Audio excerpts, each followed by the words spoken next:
Well, they did it in strange circumstances, as everything had been for the last few games after lockdown, but Liverpool did lift that Premier League trophy. Alongside me and Wright, another man who lifted the trophy as captain, Tim Sherwood, and Darren Lewis is here as well, to suddenly looking to see where they need to improve. Fernandez made an instant impact, for example.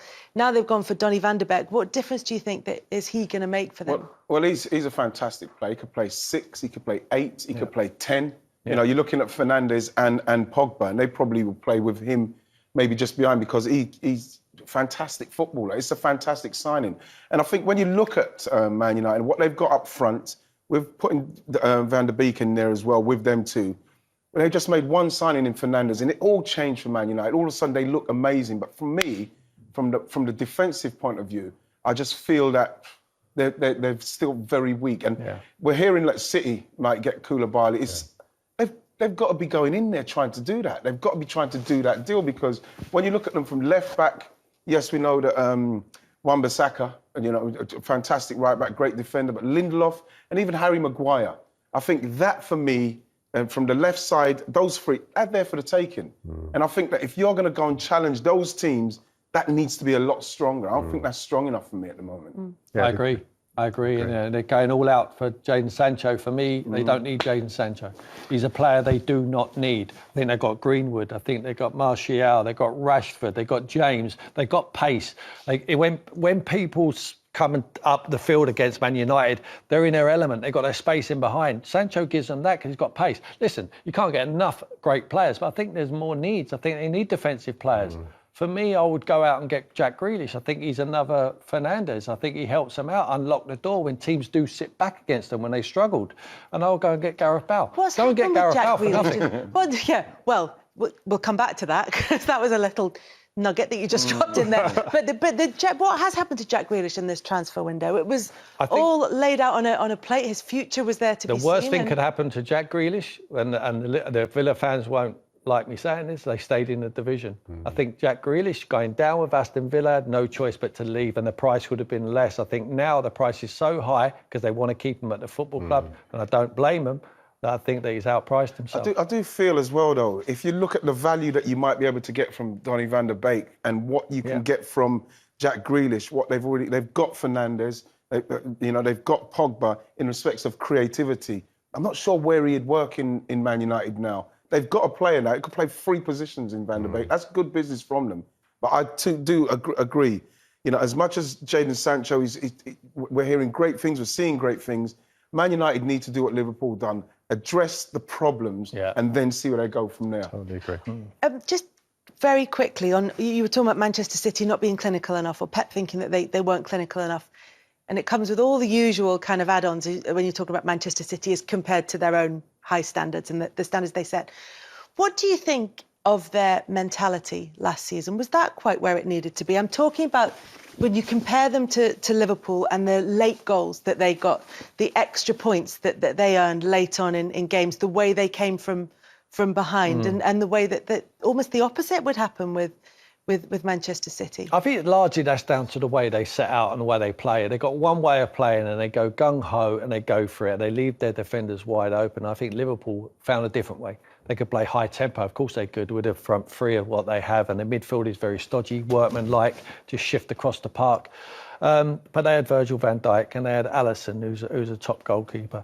And they could grind out results. They could dig in. They could put their bodies on their line. They've got Henderson. They have Milner at certain times who could galvanise that group and just say, just stay here, Wijnaldum, just stay here for a minute. You know, whereas Man City will continue to play their own way and they will be expansive and they're fantastic for us all to watch. We love to watch Man City play.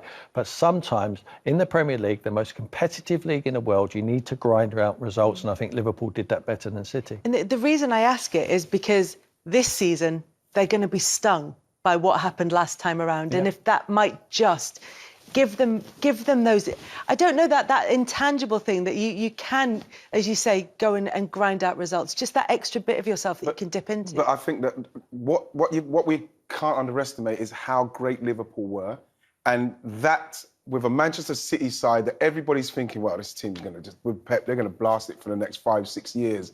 For Liverpool to come and stop them literally in their tracks like they did so impressively, I think that literally, the player, to a man in that dressing room, they were shocked. Yeah.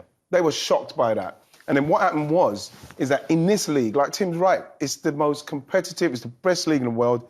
The other teams in this league, it doesn't matter who you are, and we saw that with Norwich beating City earlier on in the season, they can smell the weakness and they will go for you as well. And there was times when I watched them, and obviously Fernandez was playing in the back and there was mistakes being made, but you watch them and you think, City are here for the taking today. And there was games before this where they weren't, and it's literally because of how Liverpool just ran away with it and made them look like human again. I think Pep will look at Liverpool and say, now the pressure's on you. We know how difficult it is. In history, we know how difficult it is to retain the Premiership title in this Premier League title in this division. I think the pressure now on Klopp and that Liverpool squad. Yeah. And Pep will know he cannot drop unnecessary points. He need to keep their foot down on the metal all of the time. They need to bring in some new bodies into the squad. I think they'll do that by the end of the transfer window.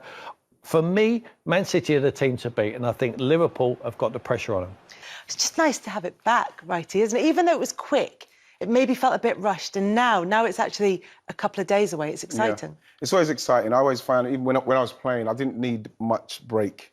I know that we had a long season, the last one for the reasons that they were there. But the fact is that I can't wait. I never can wait for it to go. I could easily go back to training a week after. So I know that the guys they've had a long time to get themselves ready, and then they've had their break, and then they've got to go again. But they'll be very excited about it. And presumably that's as much mentally as in terms of physical preparation as well. Because the players now are given such precise regimes that you'd expect them to be coming towards their peak in time for the season.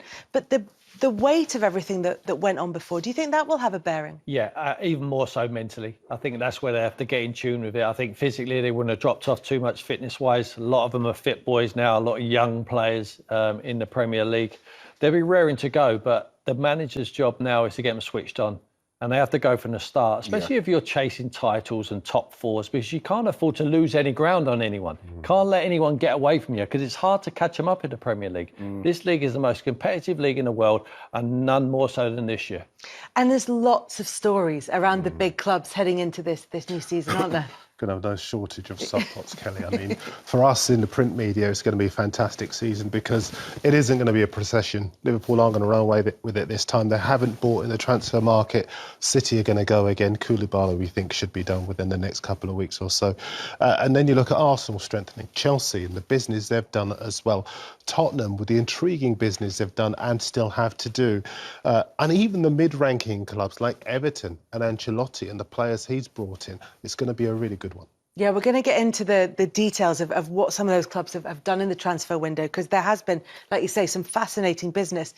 We're not going to have fans yet. The lockdown laws are going to change again in the UK as of Monday, and they're going to look at reviewing that October the 1st date that potentially could have seen people start to gradually come back into games. Is that going to take a little bit of energy out the start of the season, because it's such a specific period of time without fans that the players could get their heads around it, but now that it's a vague and you don't really know what's going to be happening. No, and when you see in all the highlights and stuff, and you're seeing fans in there. I was watching it earlier on with Tim. You're seeing the fans in there. You're thinking, wow, I can't wait till that happens again. I read somewhere that the 12th, I think there's going to be a game at Cambridge, the 12th of September, where they're going to practice it with maybe 2,500 people, and when you're walking past, you've got to turn your back, and they're going to try and put all those things into place. I'm hoping that it can happen, simply because as great as it is, and we saw that the players are able to still get the energy boot and the vibe. You see when they're scoring goals, because it meant so much, they can still celebrate, but you do need the fans in there, and that's the only thing what's missing now. So hopefully they can find a way for it to happen so everybody could get in safely, because like I say, as great as it is, it needs the fans. Yeah, and there's going to be some players that thrive off that atmosphere, that thrive off being part of the whole sort of match day experience. But equally, there will be players who are maybe at a new club, who might have a slow start, where actually it could do them a favour. Yeah, it could take the pressure off them somewhat. I think Martinez, who's nearly Arsenal goalkeeper, who come in and done so brilliantly, you have to ask questions. Where has he been? You know, why was he so good? Was it because the fans are not there? Was it because the pressure was off him? they would be the questions I'll be asking him, because he's nearly the longest serving player at the football club. So he was so good when he come in for Arsenal. Perhaps he can't perform in front of fans. So it will benefit him.